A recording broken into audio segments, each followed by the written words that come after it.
بسم اللہ الرحمن الرحیم۔ ناظرین اکرام، آپ اس ویڈیو میں پڑھیں گے، سنیں گے اور دیکھیں گے حضرت موسیٰ علیہ السلام اور افلاطون کا واقعہ۔ ناظرین اکرام، افلاطون ایک بہت ہی دانا اور بہت بڑا فلاسفر اور طبیب، ڈاکٹر اور سائنسدان تھا۔ افلاطون کو حضرت موسیٰ علیہ السلام نے لاجواب کر دیا۔ حکیم الامت حضرت تھانوی رحمۃ اللہ علیہ نے بیان فرمایا ہے کہ افلاطون جو بہت بڑا حکیم اور اپنے زمانے کے بڑے عقل مند لوگوں میں شمار ہوتا ہے اور وقت کا بہت بڑا فلسفی تھا، اور اس کی تحقیقات دنیا میں آج بھی معتبر اور مستند مانی جاتی ہیں۔ کہا جاتا ہے کہ وہ حضرت موسیٰ علیہ السلام کے زمانے کا تھا۔ اس کے بارے میں لکھا ہے کہ وہ جنگل میں ایک معمولی جھونپڑے میں رہتا تھا، لوگوں سے میل ملاپ نہیں رکھتا تھا۔ اگر کسی کو اس سے ملنا ہوتا تو پہلے سے اجازت لینی پڑتی تھی۔ وہ اللہ کو تو مانتا تھا مگر رسولوں کو نہیں مانتا تھا۔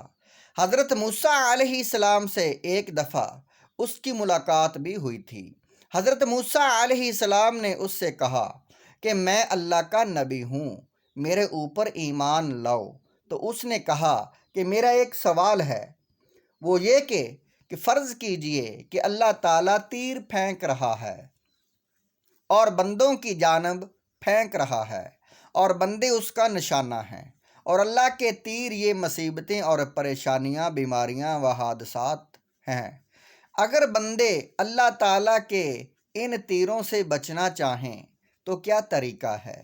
حضرت موسیٰ علیہ السلام نے اس کے سوال پر فی البدایہ جواب دیا کہ تیر پھینکنے والے کی بغل میں بیٹھ جاؤ، اس لیے کہ تیر پھینکنے والا تو سامنے تیر پھینکے گا، اپنی بغل میں نہیں پھینکے گا۔ مطلب یہ تھا کہ اللہ کے قریب ہو جاؤ۔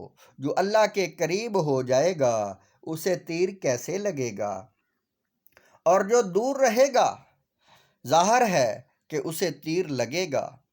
جب یہ جواب حضرت موسیٰ علیہ السلام نے دیا تو وہ خوشی سے اچھل پڑا اور کہنے لگا کہ ایسا فی البدیہہ جواب تو شاید دنیا میں کوئی دے نہ سکے، اور کہا کہ واقعی آپ اللہ کے نبی ہیں، میں مانتا ہوں، لیکن آپ جاہلوں کے لیے ہیں، آپ کی مجھے ضرورت نہیں، کیونکہ میں تو بڑا عقل مند اور فلسفی ہوں۔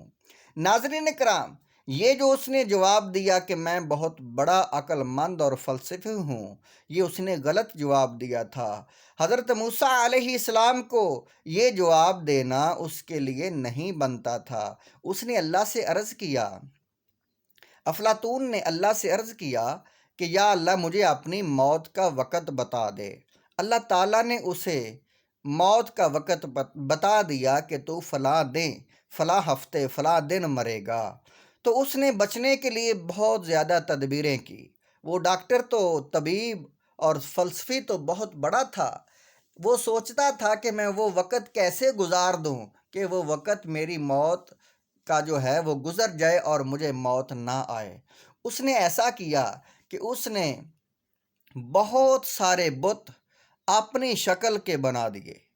بہت سارے بت، جو بعض کتابوں میں جو 88 بت آئے ہیں، بعض کتابوں میں 18 آئے ہیں، وہ بہت سارے بت جو تھے، یا 18 تھے یا جتنے بھی تھے، وہ اس نے بنا دیے اپنی شکل کے، اور وہ سارے کے سارے کرسیوں پر بٹھا دیے۔ اسی طرح کا لباس پہن کر وہ ان بتوں کے درمیان بیٹھ گیا کہ جب عزرائیل علیہ السلام ملک الموت میری روح قبض کرنے آئیں گے تو مجھے پہچان نہ سکیں گے اور میں بچ جاؤں گا۔ وہ اپنی موت کے دن انتظار کر رہا تھا۔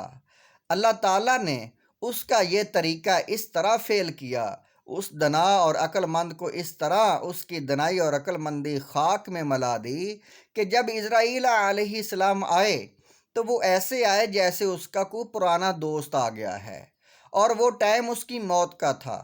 اسے پتہ ہی نہیں چلا یہ عزرائیل ہے یا کوئی اور ہے۔ عزرائیل علیہ السلام نے آ کر فرمایا، اے افلاطون، کیا تو نے خوب کام کیا ہے؟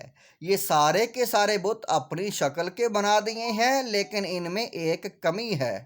وہ فوراً بول پڑا، اے میرے دوست، وہ کون سی کمی ہے؟ حضرت اسرائیل علیہ السلام نے فرمایا، اے افلاطون، یہی کمی ہے کہ یہ بولتے نہیں ہیں اور تو بولتا ہے اور مجھے پہچان ہو گئی تیری۔ اور پھر حضرت اسرائیل علیہ السلام نے افلاطون کی روح کو قبض کر لیا۔